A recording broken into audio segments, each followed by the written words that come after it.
नमस्कार, मी पंजाब तक. आज आहे 27 फेब्रुवारी 2026. शेतकरी मेळावा आणि त्या कार्यक्रमाला जात असताना पुन्हा काय झालं, विदर्भात परत आज आभाळ आलं. तर त्या शेतकऱ्याचे मला परत फोन आले, पाऊस येईल का. तर विदर्भातल्या सर्व शेतकऱ्याला सांगू इच्छितो की वर्धा, नागपूर, भंडारा, गोंदिया, चंद्रपूर, यवतमाळ, वाशिम, हिंगोली, बुलढाणा, अकोला, अमरावती, चंद्रपूर, दर्यापूर या सर्व शेतकऱ्यांना सांगू इच्छितो की आणखीन आज आणि उद्याचे दिवस आभाळ येणार आहे, पाऊस काय येणार नाही. त्याच्यामुळे काही चिंता करू नका. तुम्ही तुमचा हरभरा काढू शकता, गहू काढू शकता, कांदे काढू शकता. सध्या आता वातावरण नाही, 1 तारखेच्या नंतर एकदम मग वातावरण निरभ्र होईल, मग आकाशामध्ये ढग देखील दिसणार नाही 1 मार्चच्या नंतर. पण सध्या फक्त थोडं ढगाळ आहे, त्याच्यामुळे काही चिंता करायची गरज नाही. पाऊस काय येणार नाही म्हणून हा अंदाज विदर्भातल्या शेतकऱ्यांनी सर्वप्रथम लक्ष द्यायचा. त्याच्यानंतर सर्व शेतकऱ्याला सांगू इच्छितो की आता 20 मार्चपर्यंत म्हणजे 20 मार्च 2026 पर्यंत तुम्ही तुमचे हरभरे काढू शकता.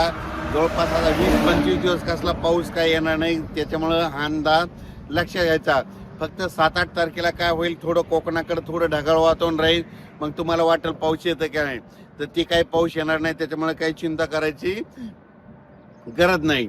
त्याच्यानंतर मराठवाड्यातल्या शेतकरी परभणी जिल्हा, नांदेड जिल्हा, हिंगोली जिल्हा, त्याच्यानंतर जालना जिल्हा, संभाजीनगर, धाराशिव, लातूर या जिल्ह्यातल्या सर्व शेतकऱ्याला सांगू इच्छितो की तुम्ही तुमचा हरभरा काढू शकता, कांदा काढू शकता, तंबाखू काढू शकता. त्याच्यानंतर जे पीक राजमा काढू शकता, कारण की आता सध्या काही पाऊस येणार नाही म्हणून त्याची काही चिंता करायची गरज नाही. त्याच्यानंतर पश्चिम महाराष्ट्रातल्या सर्व शेतकऱ्याला सांगू इच्छितो की पश्चिम महाराष्ट्रामध्ये सातारा, सांगली, सोलापूर, कोल्हापूर, पुणे, अहिल्यानगर ह्या सर्व पट्ट्यातल्या सर्व शेतकऱ्याला सांगू इच्छितो की तुम्ही काय करायचं की सध्या तरी पाऊस काय येणार नाही, त्याच्यामुळे काही चिंता करायची गरज नाही. फक्त पश्चिम महाराष्ट्राकडे काय होईल, 8-9 तारखेला एकदा थोडा वातावरण ढगाळ वातावरण राहील म्हणून हे अंदाज पश्चिम महाराष्ट्रातल्या शेतकऱ्यांना लक्षात द्यायचा. उत्तर महाराष्ट्र, नंदुरबार जिल्हा, धुळे जिल्हा, नाशिक जिल्हा, मुंबई त्याच्यानंतर अहिल्यानगर, जळगाव ह्या पट्ट्यातल्या सर्व शेतकऱ्याला सांगू इच्छितो की तुमच्याकडे सध्या आणखी आज उद्या दिवस 28 फेब्रुवारीपर्यंत ढगाळ वातावरण राहील. 1 मार्चच्या नंतर ते ढगाळ वातावरण देखील निरभ्र होईल, पाऊस काय येणार नाही. त्याच्यामुळे काही चिंता करायची गरज नाही. तुम्ही तुमचा कांदा काढू शकता म्हणून हा अंदाज सर्व शेतकऱ्यांनी लक्षात घ्यायचा. म्हणजे सांगायचं झालं तर आता 20 मार्चपर्यंत म्हणजे मार्चच्या शेवटच्या आठवड्यापर्यंत सध्या तरी कसला पाऊस येणार नाही. त्याच्यामुळे तुम्ही तुमचा कांदा काढू शकता, हरभरा काढू शकता, गहू काढू शकता. वीट उत्पादकासाठी आनंदाची बातमी, पाऊस काय येणार नाही. राज्यात मात्र 1 मार्चपासून 38 कुठं काही ठिकाणी 38 कुठं 39 कुठं 41 कुठे 42 पर्यंत पारा जाणार आहे म्हणून हा अंदाज लक्षात यायचा.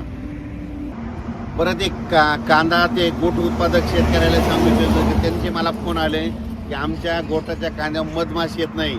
तर त्या कांदा बियाण्याच्या शेतकऱ्याला सांगू इच्छितो की जोपर्यंत ऊन वाढत नाही, जोपर्यंत 38°च्या वर ऊन वाढत नाही, पारा जात नाही, तोपर्यंत मधमाशी त्याच्या घर सोडत नाही.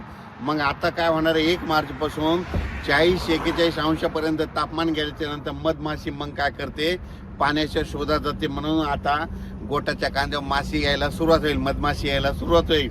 मग तुम्ही काय करायचं, जिथं पाण्याचा पॉक असतं तिथं वाटले ओल्लं बोंद्र करून ठेवायचं, ओल्लं बारदाना करून ठेवायचा. मग ती मधमाशी येईल व पाणी पिण्यासाठी मग ती तुमच्या गोटावर बसू शकते. म्हणून हे सर्व शेतकऱ्यांना लक्षात घ्यायचं. 1 मार्चपासून तुमच्या गोटावर देखील मधमाशी येणार आहे म्हणून हे अंदाज त्या शेतकऱ्यांना लक्षात घ्यायचा. अचानक वातावरण बदल झाला तर लगेच